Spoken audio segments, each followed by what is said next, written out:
Kiki Classic Rock.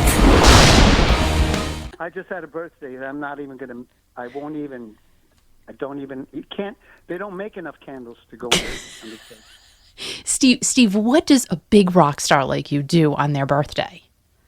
Well, it's a good question. And I was telling my wife, Lydia, on my birthday, the snow, I think we had about a foot of snow or something like that, and it was cold.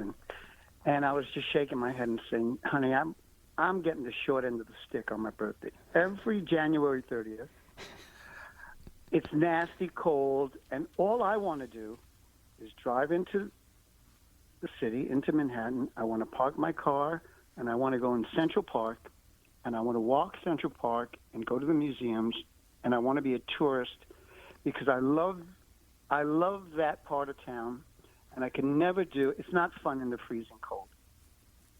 So I've always said I was going to do it, but we're going to try to do it a 6-month birthday, half a year birthday. Nice. So it was lovely. It was just the three of us for my birthday, as it was for my son. That's what I would do. I would go to Coney Island before anything else. So how that kind of thing. I'd go to the beach and just have a hot dog, at the original Nathan's and that kind of thing. How long has it been since you've been to Coney Island? You know what? I just drove down there a couple of weeks ago just because I was listening to some new mixes on some of the remaining songs of the record, and I always love to, after being in the studio and listening to them on a proper sound system, I like to get in the car, and there's nothing like driving and listening to music. Yeah. And so I like to drive. That's where I'll go. I'll drive to Coney Island, and that's exactly what I did. And does that inspire you to write something else, or does that put something else in your wheelhouse?